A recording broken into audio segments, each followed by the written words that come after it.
ছেড়ে দিলেই তো ছেড়ে দেওয়া যায়, থেকে যাওয়াটাই তো কঠিন।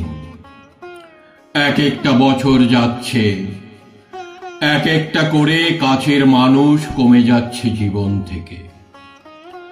আগের বছর যে প্রথম নিউ ইয়ারের শুভেচ্ছা জানিয়েছিল, এবছর সে আর নেই।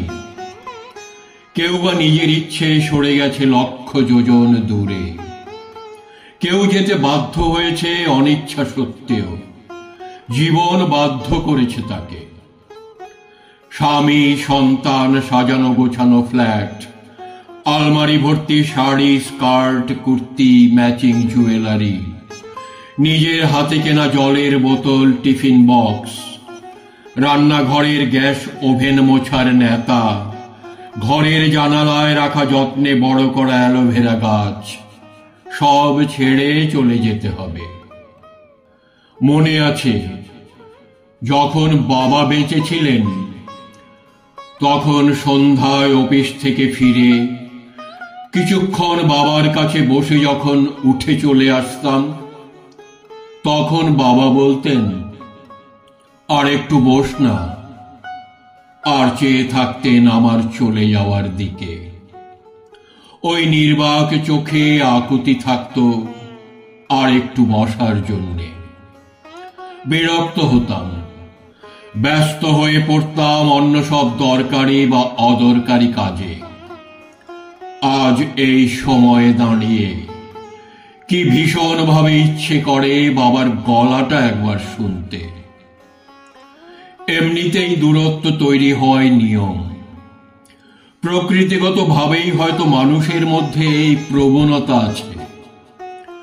আজ যাকে ছাড়া বাঁচব না মনে হয়, সে কাল আর কোথাও নেই। যে বন্ধুদের সঙ্গে রোজ দেখা না করলে, আড্ডা না দিলে ভাত হজম হতো না, আজ তাদের অনেকের সঙ্গে দেখাই হয় না বছরের পর বছর। নিজের আত্মজোর সঙ্গেও দূরত্ব তৈরি হয়। যে স্কুল থেকে বেরিয়ে গল গল করে যাবতীয় কথা উগরে দিত, আজ তার বয়সোচিত গাম্ভীর্য। সে শিখে গেছে সব কথা বাবা মাকেও বলতে নেই। যারা সব চাওয়া পাওয়ার বাইরে চলে গেছে, তাদের আর ফিরিয়ে আনতে পারবো না কোনো মতেই। কিন্তু যারা আছেন, যারা প্রিয় ছিল, সামান্য কিছু ভুল বোঝাবুঝিতে সরে গেছে, আমরাও তাদের ফিরিয়ে আনার চেষ্টা করিনি। পড়ে থাকা জীবনের শেষ কটা দিনের আলোয় তাদের ফিরিয়ে আনার চেষ্টাটুকু করি। মৃত্যু কখন এসে বলবে, চলো সময় শেষ, তখন আর কোনো ভুল বোঝাবুঝি মেটানোর বা প্রিয় কণ্ঠস্বর শোনার অবকাশ থাকবে না।